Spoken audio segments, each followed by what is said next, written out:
테이블 위에 있는 물건 하나를 집어들어 보세요. 펜이든 컵이든 스마트폰이든 무엇이든 좋습니다. 그럼 이제 그걸 바닥에서 조금 들어올린 뒤 살며시 손을 놓아보세요. 떨어졌나요? 물론 떨어졌겠죠. 떨어질 거라는 건 처음부터 알고 있었을 거예요. 사람이라면 누구나, 아니 아마 어떤 강아지라도 알고 있는 사실입니다. 물체는 아래로 떨어집니다. 이런 걸 굳이 연구할 필요가 있을까요? 하지만 일부러 한번 물어볼게요. 왜 떨어지는 걸까요? 길을 지나가는 사람 100명을 붙잡고 이 질문을 던진다면 아마 2가지 정도의 답이 돌아올 것입니다. 대부분은 그야 지구가 잡아당기니까요 라고 말하겠죠. 과학 영상을 자주 보는 사람들은 공간이 휘어 있어서 물체가 그 휘어진 공간을 따라 미끄러져 내려가는 거예요 라며 조금은 뿌듯한 표정으로 정정하려 될 것입니다. 여러분 안녕하세요. 두 답변 모두 꽤 자신감 있어 보이지만 사실은 둘 다 평소에는 아무도 신경 쓰지 않는 골치 아픈 의문 하나를 남기고 있습니다. 그리고 오늘 그 의문을 끝까지 따라가다 보면 예상조차 하지 못했던 용의자와 마주하게 됩니다. 하지만 그 전에 조금만 더 뜸을 들여볼게요. 장담할게요. 정답은 분명 여러분의 예상을 뛰어넘을 겁니다. 자, 피해자는 셀 수 없이 많습니다. 지금까지 떨어져서 부서진 모든 것이 바로 그들이죠. 그리고 인력과 휘어진 공간이라는 2개의 유력한 용의자가 있습니다.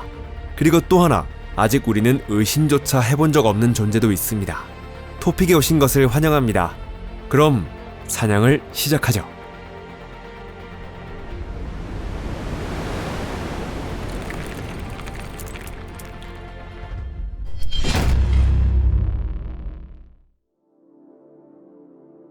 용의자 제1호, 인력. 먼저 가장 유력한 용의자부터 살펴볼게요. 누구나 학교에서 배우는 그 이름, 바로 인력입니다. 지구가 물체를 끌어당긴다는 사실은 유치원생도 알고 있죠. 이 용의자의 이력은 상당히 화려한데요. 이 녀석을 가장 먼저 주목한 사람은 300여 년 전의 아이작 뉴턴이었습니다. 전설에 따르면 그는 사과나무 아래에 앉아있다가 머리 위로 사과가 떨어지는 순간 모든 것을 깨달았다고 합니다. 아름다운 전설이지만 거의 틀림없이 지어낸 이야기일 거예요. 그래도 뉴턴은 본질만큼은 정확히 꿰뚫고 있었습니다. 그는 우주에 존재하는 어떤 두 물체든 서로 끌어당기며 질량이 클수록 그리고 거리가 가까울수록 그 끌어당기는 힘은 강해진다는 수식을 만들어냈죠. 게다가 이 공식은 실제로도 정확하게 들어맞습니다. 300년이 넘는 세월 동안 행성의 궤도부터 밀물과 썰물, 일식과 월식에 이르기까지 수많은 현상이 이 공식으로 계산되어 왔죠. 달 탐사 역시 이 공식으로 계산했고 놀랍도록 정확하게 명중시켰습니다. 인류를 다른 천체까지 보내고 무사히 귀환시키기까지 했다면 이보다 더 유력한 용의자는 없을 거예요. 사건은 이미 해결된 것처럼 보이기 때문에 대부분의 수사관이라면 여기서 수사를 끝냈을 것입니다. 하지만 우리는 평범한 수사관들과는 다르기에 이 골치 아픈 질문을 끝까지 던져볼 생각이에요. 질문은 아주 단순합니다. 어떻게? 여기에 지구가 있습니다. 여기에 사과가 있습니다. 그 사이에는 공간이 있죠. 밧줄도 스프링도 자석도 그 무엇으로도 연결되어 있지 않습니다. 그런데도 지구는 어떻게든 이 텅 빈 공간 너머로 사과의 손을 뻗어 떨어져라라고 명령을 내리고 있습니다. 어떻게 말이죠? 지구와 사과 사이에는 사실상 아무것도 없다면 도대체 무엇이 물리적으로 사과를 아래로 끌어당기고 있는 걸까요? 바로 이 순간 찰벽 같아 보이던 이 용의자는 갑자기 말을 얼버무리기 시작하는데요. 왜냐하면 바로 그 뉴턴조차도 이 질문에는 답하지 못했기 때문이에요. 그의 유명한 말인 나는 가설을 세우지 않는다를 학자다운 표현이 아닌 일상적인 말로 옮기면 솔직히 어떻게 작동하는지는 나도 전혀 모르겠다라는 뜻입니다. 다시 말해 이 용의자는 사건 현장을 설명하는 데에는 완벽합니다. 피해자가 어디로 얼마나 빠르게 떨어질지도 정확하게 예측할 수 있죠. 하지만 도대체 어떻게 한 거죠? 라는 단순한 질문에는 끝까지 입을 다물고 있습니다. 무려 300년 동안이나 침묵을 지켜온 것이죠. 인력은 일어나는 현상을 설명하는 데 있어서는 천재적인 모델입니다. 모든 증거는 그를 가리키고 있죠. 하지만 그 메커니즘을 밝혀내지 못한다면 변호인 측은 반드시 그 허점을 파고들 거예요. 그렇게 된다면 이 사건은 법정에서 무너질지도 모릅니다. 때문에 아직은 뉴턴의 중력을 진범이라고 단정할 수 없는 것이죠. 설명할 수 있는 것보다 더 많은 것을 알고 있다는 메모를 붙여 조서를 한쪽에 치워두고 다음 용의자를 불러볼게요. 바로 유식해 보이는 과학 프로그램에서 수도 없이 치켜 세워졌던 젠체 하는 용의자인데요. 휘어진 공간, 트램펄린입니다. 용의자 제2호, 휘어진 공간. 자, 드디어 그가 등장합니다. 스타의 등장이라고 할 수 있죠. 누구나 극찬을 아끼지 않은 용의자죠. 그 이름은 휘어진 공간입니다. 앞선 용의자의 뒷배가 뉴턴이었다면 이번에는 바로 아인슈타인 본인입니다. 이름값은 말할 것도 없고 평판도 흠잡을 데가 없죠. 과학 콘텐츠를 만드는 사람부터 과학 영상을 몇 편 본 초등학생, 심지어 부엌에서 지적인 대화를 나누는 사람들까지 모두가 기꺼이 설명해줍니다. 그들의 주장은 이렇습니다. 사실 인력 같은 것은 존재하지 않아요. 그저 무거운 물체가 주변의 공간을 휘게 만들 뿐입니다. 물체는 그 휘어진 공간을 따라 미끄러져 내려갈 뿐인 것이죠. 아마도 곧바로 그 유명한 팽팽하게 펼쳐진 트램펄린 그림을 보여줄 거예요. 그리고 한가운데에 지구처럼 무거운 공 하나를 올려놓습니다. 그러면 트램펄린이 아래로 처지면서 움푹 파인 곳이 생기죠. 그 위로 작은 공을 옆에서 굴리면 경사면을 빙글빙글 돌다가 중심을 향해 떨어져 들어갑니다. 보세요. 달이 지구 주위를 도는 원리가 바로 이거죠. 라고 설명하겠죠. 사과가 떨어지는 것도 똑같다고 말합니다. 누군가가 끌어당기는 것이 아니라 그저 휘어진 공간을 따라 굴러가는 것뿐이라는 것입니다. 아름답나요? 정말 놀라울 만큼 아름답습니다. 이해하기 쉽나요? 흠잡을 데가 없을 정도죠. 그러니 모두가 만족합니다. 하지만 우리 같은 베테랑 수사관은 그냥 넘어갈 수 없겠죠. 이제부터 불편한 질문이 시작됩니다. 트램펄린을 자세히 살펴볼게요. 그러면 그 설명은 눈앞에서 무너지기 시작합니다. 첫 번째 모순입니다. 한번 생각해보세요. 공은 왜 트램펄린의 움푹 파인 곳으로 굴러떨어질까요? 애초에 왜 아래쪽, 중심을 향해 굴러가는 걸까요? 답은 간단하죠. 지구의 인력이 아래로 끌어당기고 있기 때문입니다. 만약 인력이 없다면 아무것도 어디로도 굴러가지 않을 거예요. 공은 원래 있던 자리에 덩그러니 떠있기만 하겠죠. 뭔가 이상하지 않나요? 중력을 설명해야 할 그림 자체가 그 아래에 이미 중력이 존재하기 때문에 성립하는 것입니다. 다시 말해 인력을 설명하기 위해 인력을 사용하고 있는 셈이죠.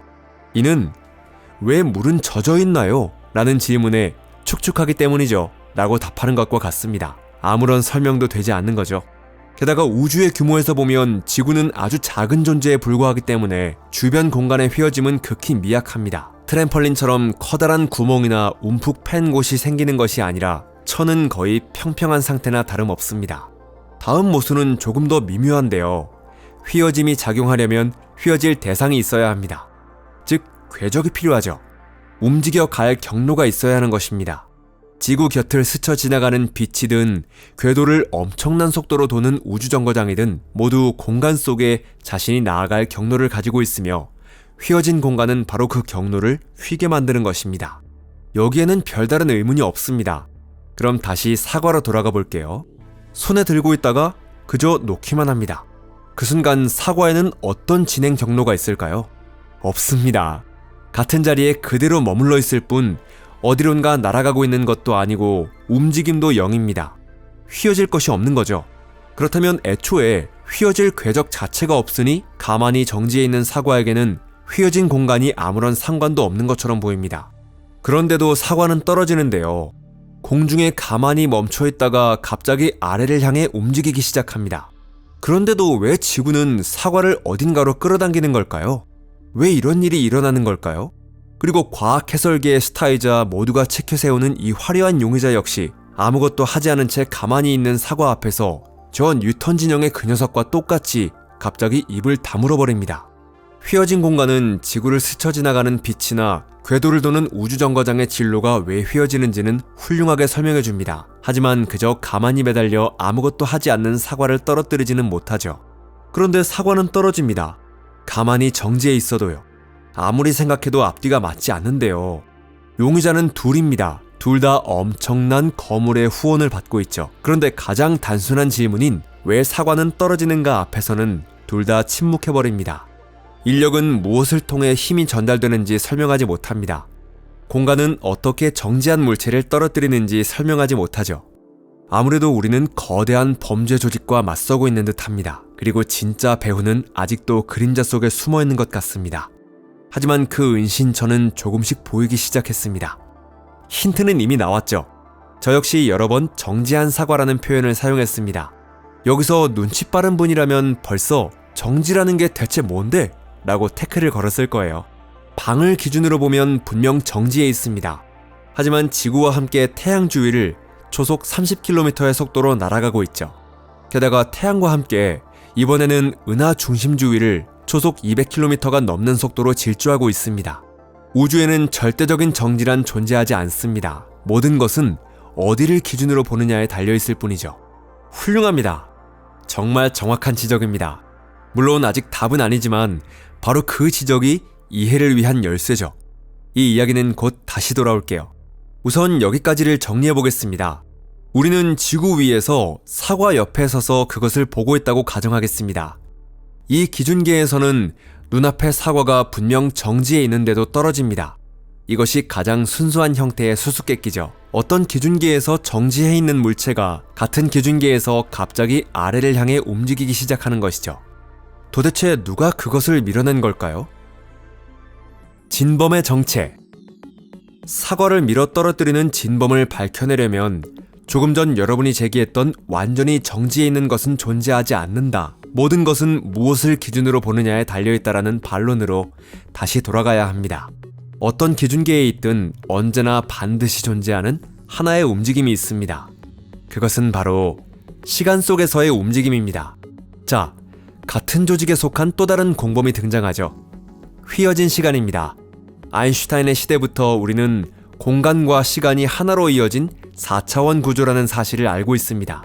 그리고 그 안에서 시간은 결코 단순한 배경이 아닌데요. 왼쪽이나 위쪽으로 움직이는 것과 똑같이 우리가 실제로 나아가는 엄연한 네 번째 방향인 것입니다. 우리는 지금 이 순간에도 빛의 속도로 시공간 속을 이동하고 있죠. 다만 그 방향이 방 안을 가로질러 움직이는 것이 아니라 지금의 1초에서 다음 1초로 미래를 향해 나아가고 있을 뿐입니다. 분명 아름다운 이미지입니다. 하지만 진범을 붙잡으려면 이미지 하나만으로는 부족하죠. 필요한 것은 바로 메커니즘인데요.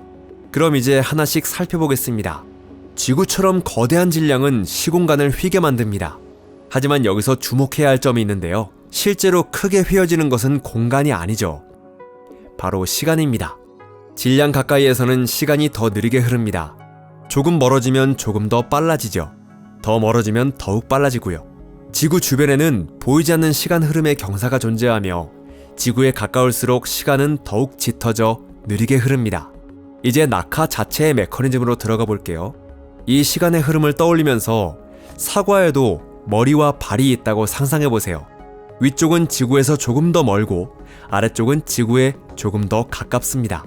따라서 아래쪽은 위쪽보다 시간이 아주 조금 더 느리게 흐르게 되죠.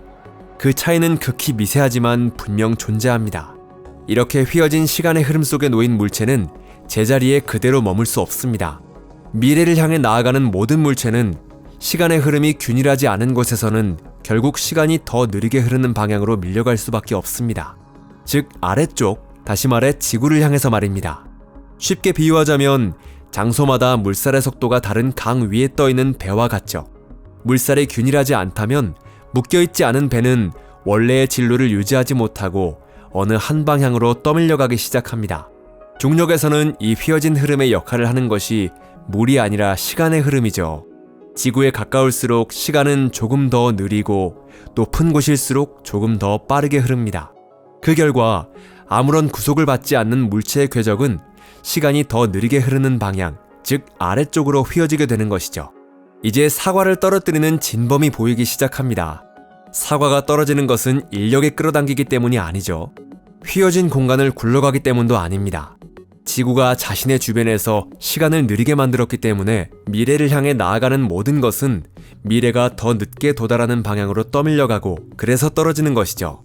그리고 이 이론이 어떻게 두 가지 모순을 동시에 완벽하게 해결하는지 주목해보세요. 뉴턴의 중력 이론은 그 힘이 무엇을 통해 사과의 손을 뻗고 있는지를 설명하지 못했습니다. 하지만 여기서는 애초에 무엇도 손을 뻗고 있지 않았어요. 힘이라는 건 존재하지 않고 그저 주변의 시간이 휘어져 있을 뿐입니다. 트램펄린 비유에서는 정지한 물체를 떨어뜨릴 수 없었습니다. 하지만 여기서는 정지해 있다는 것이 아무런 문제가 되지 않죠. 사과는 공간에서는 아무리 멈춰 있어도 시간 속에서는 언제나 앞으로 나아가고 있으며 바로 그 시간의 흐름의 왜곡이 사과를 아래로 이끄는 것입니다. 정밀한 원자식의 두 대를 떠올려 보세요. 하나는 바닥에 놓고 다른 하나는 조금 높은 선반 위에 올려놓습니다. 바닥의 시계는 지구에 더 가까워 시간이 더 느리게 흐르므로 아주 조금 뒤처지죠. 정말 극히 미세한 차이지만 분명히 뒤처집니다.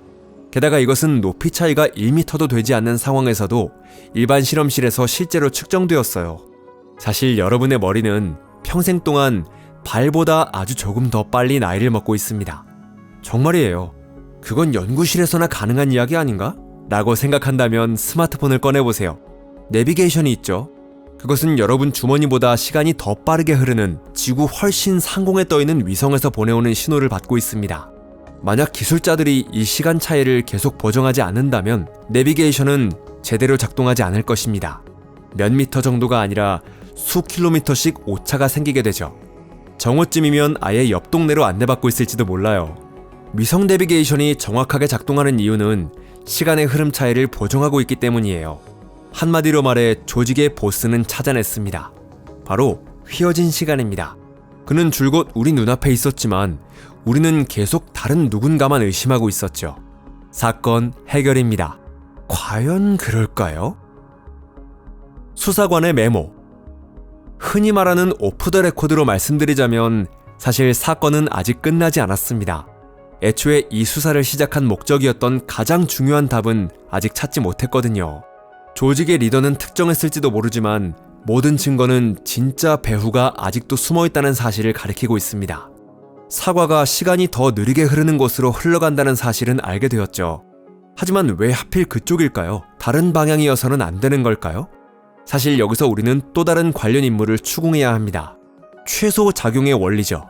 마치 파인만의 비장의 카드 같은 존재로 이전 사건에서는 책임을 물을 수 없었지만 누구보다도 많은 것을 알고 있으며 누구보다도 많은 것을 설명할 수 있습니다. 그렇다면 그것은 도대체 무엇이며 어떤 원리일까요? 간단히 말하면 이렇습니다. 물체가 자유로운 상태에서 누구에게도 받쳐지지 않고 밀리지도 끌어당겨지지도 않는다면 시공간 속에서 가장 자연스러운 경로를 따라 움직입니다. 일반 상대성 이론에서는 이런 경로를 측지선이라고 부르죠. 그것은 사과가 굴러떨어지는 움푹 팬 곳도 아니고 아래로 끌어당기는 보이지 않는 선도 아닙니다. 그저 자유롭게 움직이는 경로일 뿐입니다. 여러분이 사과를 들고 있는 동안에는 사과는 그 경로를 따라갈 수 없습니다. 여러분의 손이 계속해서 사과의 자유낙하를 막고 있기 때문이죠. 그리고 손을 놓는 순간 여러분이 사과에게 새로운 명령을 내린 것이 아니라 단지 방해하는 것을 그만두었을 뿐입니다. 이 자유로운 궤도에는 또 하나 놀라운 수학적 성질이 있는데요. 그것은 고유 시간의 최대값과 연결되어 있습니다. 더 쉽게 말하자면 사과에 완벽한 시계를 달아놓는다면 그 시계는 바로 이 궤도에서 가장 많은 시간을 기록하게 되죠. 이 무미건조한 수학을 사람의 언어로 옮기면 지금 여기라는 지점에서 언젠가 저곳이라는 지점에 도달할 수 있는 모든 가능한 경로 가운데 사과는 자신의 시간을 가장 많이 살아갈 수 있는 단 하나의 경로를 단 한 번도 틀리지 않고 선택하고 있다는 뜻입니다. 제게는 이것이 아주 강력한 동기로 보입니다. 물론 사과가 그런 생각을 하고 있다는 것은 아니고요. 하지만 사실은 지구 근처에서는 바로 그 자유로운 경로가 아래쪽을 향하고 있습니다. 맞아요.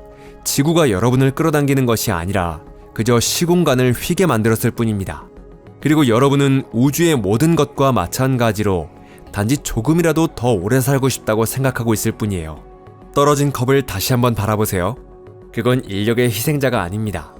여러분이 단지 손을 놓았을 뿐이고 컵은 자신의 경로 가운데 가장 긴 시간을 새길 수 있는 길을 선택한 것입니다. 깨진 이유는 그 길 끝에 우연히 바닥이 있었기 때문이죠. 아름다운 철학이죠. 어쩌면 조금 감동적이기까지 하고요. 하지만 이것은 낭만을 추구하고 모든 것에 의미와 동기를 부여하고 싶어하는 우리 인간의 감각일 뿐입니다. 물리학은 그런 것이 아닙니다. 그렇다면 광자의 비행에서 사과의 낙하에 이르기까지 왜 자연은 모든 경우에 언제나 그런 경로를 선택하는가라는 질문을 던져보면 어떨까요? 이론 물리학자에게 묻는다면 아마도 자랑스럽게 이렇게 대답할 것입니다. 그건 양자역학입니다. 파인만에 따르면 입자는 모든 가능한 경로를 한꺼번에 시도하지만 작용이 정류하는 단 하나의 경로를 제외한 나머지에서는 양자파가 서로 상쇄되기 때문입니다. 하지만 그것조차도 답처럼 보이는 아름다운 환상에 불과하죠. 왜냐하면 그렇다면 양자파 자체는 왜 그런 경로를 선택하도록 되어 있는가라고 묻는 순간 과학은 두꺼운 벽에 가로막히기 때문입니다. 우리는 그저 수수께끼를 한 단계 더 깊은 층으로 옮겨놓았을 뿐이죠. 뉴턴에서 아인슈타인 그리고 파인만에 이르기까지 우리의 물리학은 이 메커니즘이 어떻게 작동하는지를 놀라울 정도로 정확하게 기술합니다. 10억 분의 1초 수준의 정밀도까지 말이죠. 하지만 우주가 왜 처음부터 그런 규칙으로 움직이는지, 왜 그토록 철저하게 극한의 조화를 추구하는지에 대해서는 과학은 아직 답을 가지고 있지 않습니다.